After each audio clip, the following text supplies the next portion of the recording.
Hi, I'm Glenda Cedarleaf, and I invite you to settle into this bedtime story about the special love and connection between a grandmother and granddaughter, and the delight that Claire experienced when she spent the weekend with her grandma. So as you prepare yourself for settling in to listen to this bedtime story, I invite you to notice the ways that you can help yourself become relaxed.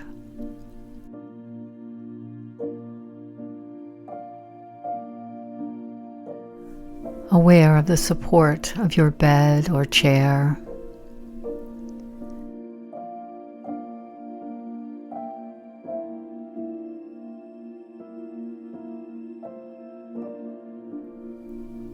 Noticing your arms and hands as they begin to feel heavy.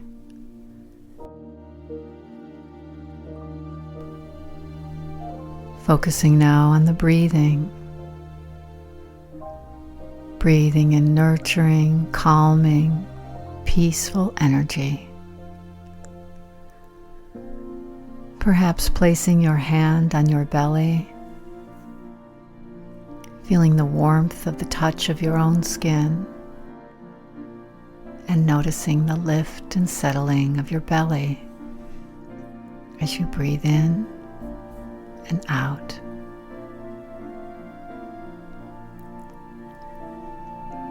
Breathing in the sweet air of this next breath,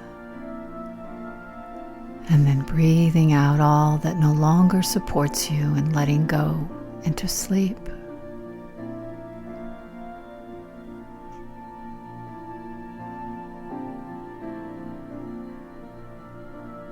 Just feeling your body gently let go into stillness, into this place of timelessness, where you are surrounded by the softness of your sheets and blankets. And the temperature is just right. And here in this loving sanctuary, your body opens to a peaceful wave of calm that moves into the top of your head and flows down, softening into every cell, every organ, every inch of your body.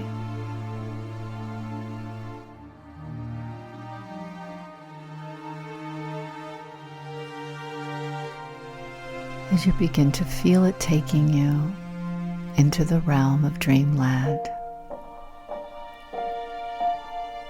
So let's begin the story. It was one of those restless nights when sleep came in brief spurts. In between, Claire was awake. At one point, she went to the kitchen for a large, juicy pear to savor.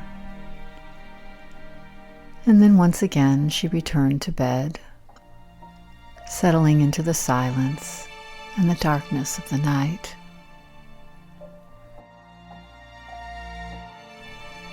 This was an occurrence that was familiar enough that Claire no longer feared its visit. Instead, she knew that the night held open space for her, where she could enter into dream world. A dream world of her awakened imagination, as she allowed herself to simply be. Often in those quiet times, Claire would reminisce about being a little girl spending the weekend with her grandmother. The memories of those weekends brought her great comfort, giving her that same sense of peace that she experienced with Sage Woman when she was a teenager. Grandma lived in the country, and it took 3 hours to get to her home, so the visits weren't frequent. But when they happened, Claire couldn't get enough of them. On the days leading up to the visit, Claire was filled with a delightful sense of anticipation, recalling past delights of taking walks together in the forest, floating in the pool, listening to music, and venturing into the world of imagination as Grandma transformed the ordinary into the extraordinary.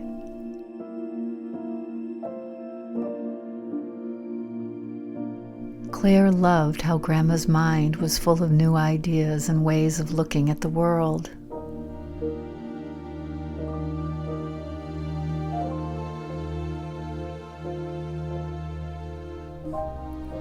Being a granddaughter meant feeling deliciously visible to someone who had the time and desire to really be present with her. Grandma truly listened. When she was with Claire, it was as if they lived in a reality all their own, where the experience of simply being was comforting to them, where they both savored one another's company. The creative magic just seemed to flow like a fountain between them. The pressure of school and rules and rigidity of life all melted away when Claire was with Grandma. It felt like she could wave a magic wand of creativity. Freedom to be as silly and imaginative as she wanted. So on this visit, Claire could hardly wait as they drove up the tree-lined driveway leading to Grandma's house. She could see her standing on the front porch, smiling and waving. As soon as the car stopped, Claire jumped out and ran up to be encircled by that familiar, welcoming hug.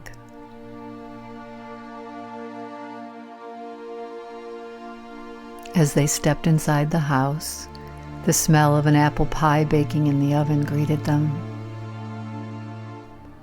Grandma's pies were out of this world, and of all the treats in the world, pie was Claire's favorite, and she couldn't wait to have a slice when it was ready. With a twinkle in her eye, Grandma invited Claire to check out the toy closet. Grandma collected toys to give to a local charity. So on each visit, there was always a new stock of things to play with. As she rummaged around, Claire found a little train set with wooden cars and tracks. She had always wanted a train set. In fact, she would often ask to play with her neighbor Stevie because he had a train set, and it was so big it took up a whole room. They would spend hours loading the train cars with miniature items, stopping and starting the cars, blowing the whistle, and imagining that they were going on voyages to far-off places. So on this weekend with Grandma, Claire got to set up the train on the floor of the living room, and there it stayed for the whole visit, where she could return over and over to continue her imaginary journeys. Walking into Grandma's house was like walking into a wonderland of interesting things to explore. It was the opposite of sparse. It was colorful and a bit chaotic, and oh so creative. Grandma made large dream catchers, and each room had its own hanging from the ceiling. The house was filled with white lights draped around the windows. There were lots of plants and colorful pillows. In the living room stood a white piano, and vases of tropical flowers sat on top.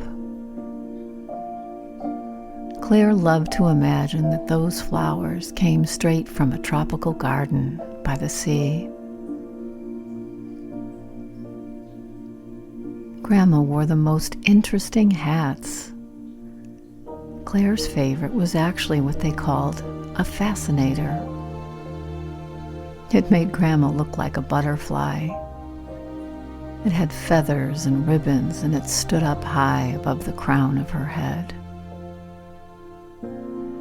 Claire liked the name Fascinator because she found Grandma so fascinating. In the dining room were lots of art supplies sitting on shelves behind laced curtains. Claire would pull back the curtains, and there were the beginnings of her next creative journey. Out would come the paints and glitter, beads and feathers, ribbons and yarns. And as the hours unfolded, new creations emerged, while Grandma sat with her, delighting in her creations, and it didn't matter that they weren't perfect or even what they looked like. Claire could just create freely, knowing that by the time the weekend was over, she'd be bringing home a box of treasures that served as reminders of those special weekends.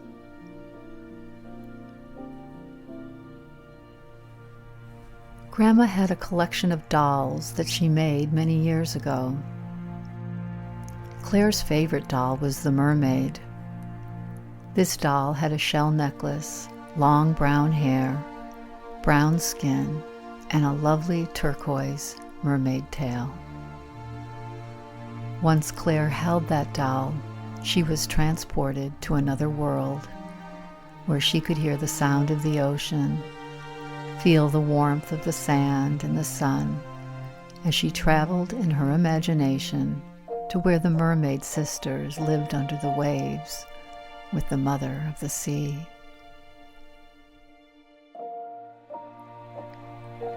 In the mornings, she and Grandma would stand on the backyard porch, waiting to see the birds flock to the feeder. Grandma would put her arm across Claire's shoulder, and Claire would put her arm around Grandma's waist.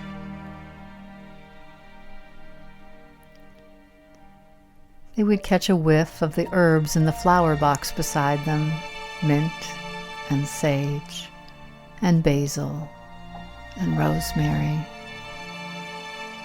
while the cardinals and mourning doves, blackbirds and rufous-sided towhees ate their morning breakfast.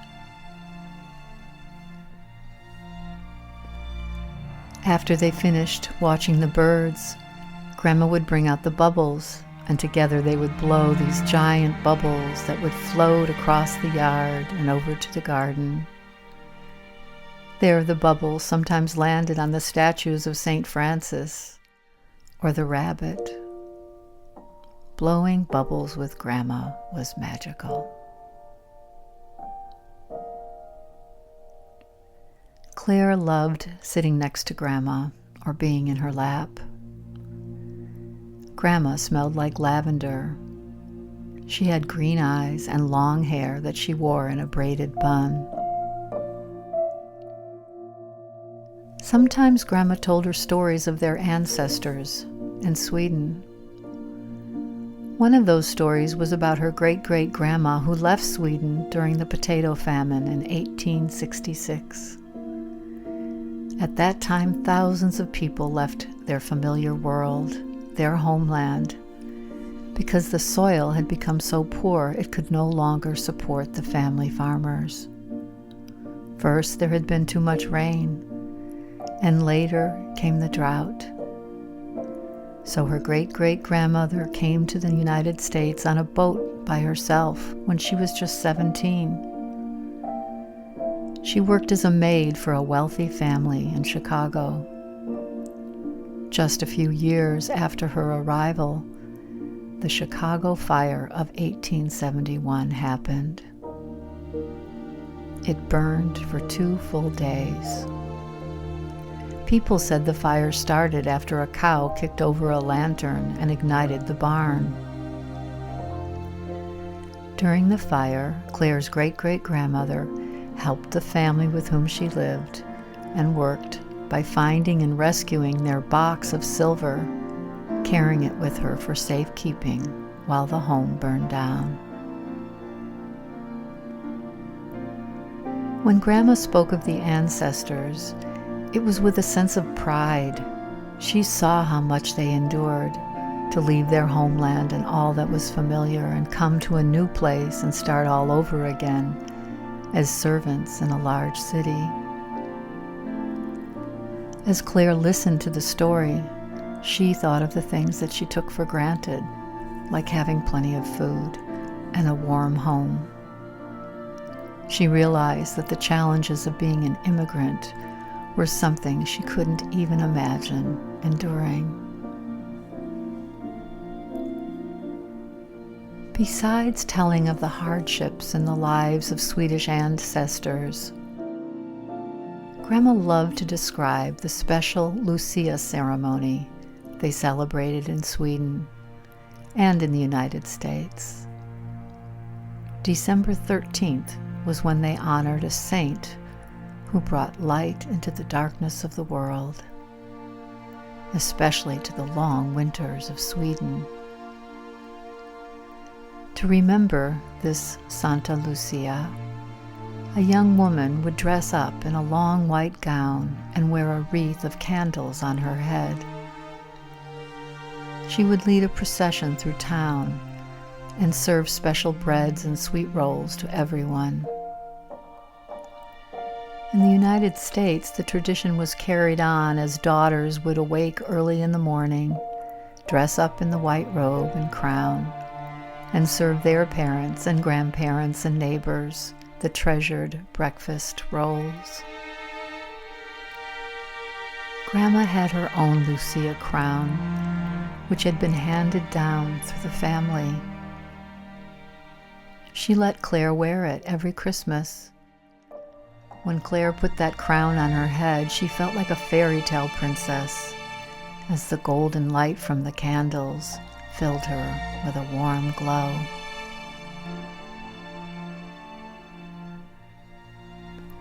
She was grateful to learn about the strength of her ancestors through the legacy of the stories that Grandma passed on to her. She liked thinking that the spirit of her ancestors lived in her as well. In the afternoons, during her time with Grandma, when the weather was warm, they would take a walk down by the river. There they would listen for the sounds of the peepers and the frogs, the seagulls and the crickets, while they snacked from a basket of strawberries and banana bread and cheese, and watched the ducks and geese go by.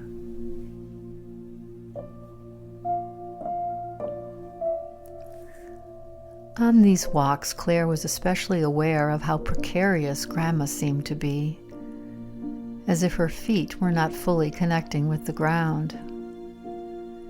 Claire held her arm, and even though she was so small, it seemed like the resonance between her and Grandma was so strong, somehow Grandma did not falter, and for this Claire was relieved.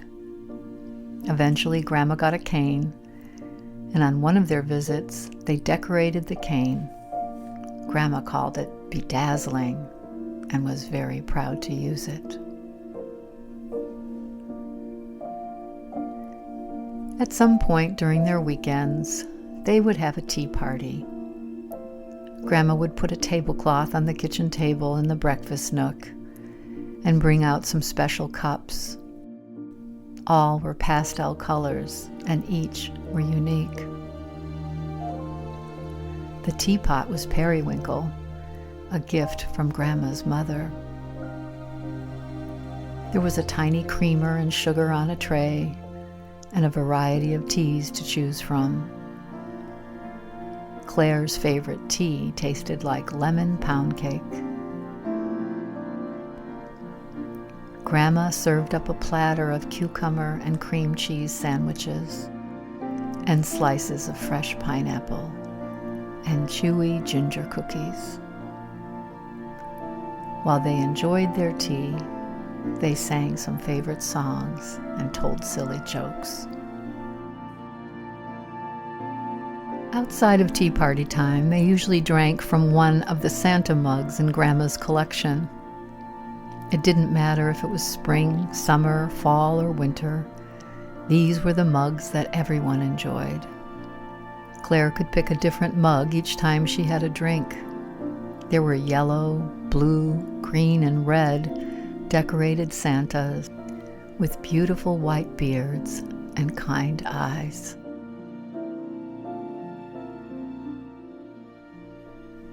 At bedtime, Claire would stay in the extra bedroom. Its walls were turquoise, and on one side was a big window that looked out over the hill and a beautiful view of the sunrise. Another window faced the garden, and in the evening offered a direct view of the sunset. The guest bed had a wooden headboard with lots of embossed carving. It creaked a little, but it was very comfortable. The bed was covered in a handmade quilt made of soft corduroy. It was heavy and calming and plenty warm. Grandma told Claire that she remembered having that quilt on her bed when she was a child. On the wall above the bed was a huge mirror. It was bordered in purple and teal trim, and then gilded with a wide frame of carved leaves painted with a creamy, minty color. Claire called it the Alice in Wonderland mirror, and whenever she looked up at it, she thought of that story. Across from the bed was a soft love seat. There, side by side, sat Grandma's doll collection. So as Claire lay in the bed, she could look over and see their faces. On the bookshelf next to the bed were lots of interesting books and photos and memorabilia that Grandma loved to review because they gave her hours of inspiration and reminiscing on rainy afternoons or on days when she felt lonely. Sitting on top of the bed was a very large stuffed bear. Claire felt so safe sleeping by his side. He was soft and cuddly.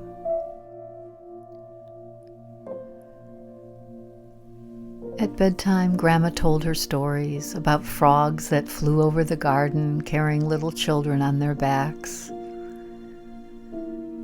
about mountain goats that protected sleeping children at night,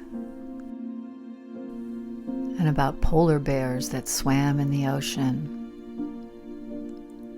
The stories went on for a while until Claire's eyes became droopy, and Grandma knew it was time to tuck her into bed. Grandma would place her cheek on Claire's forehead. It was soft and warm and felt like a special kind of bedtime kiss.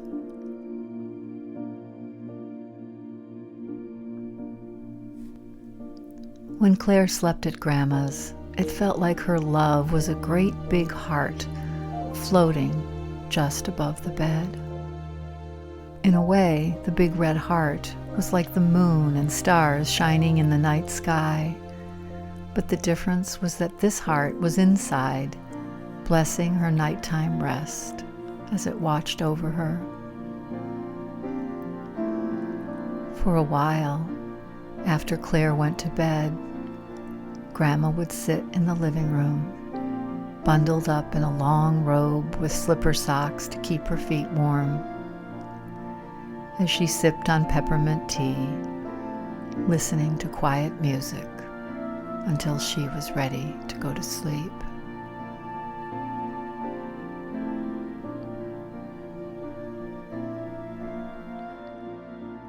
And as these memories of being a child visiting Grandma now soothed our present-day Claire, she thought about how Grandma had felt like a mother bear, powerful, protective, nurturing, and loving.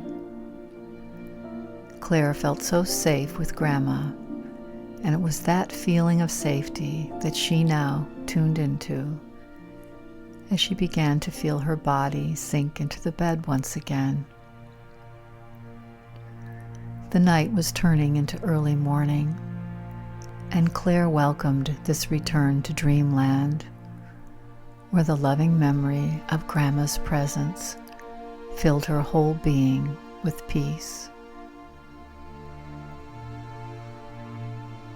A sweet vision of Grandma's kind eyes accompanied Claire as she now gradually drifted into a deep and restful sleep. And that's the end of the story. And I wish you good night and sweet dreams.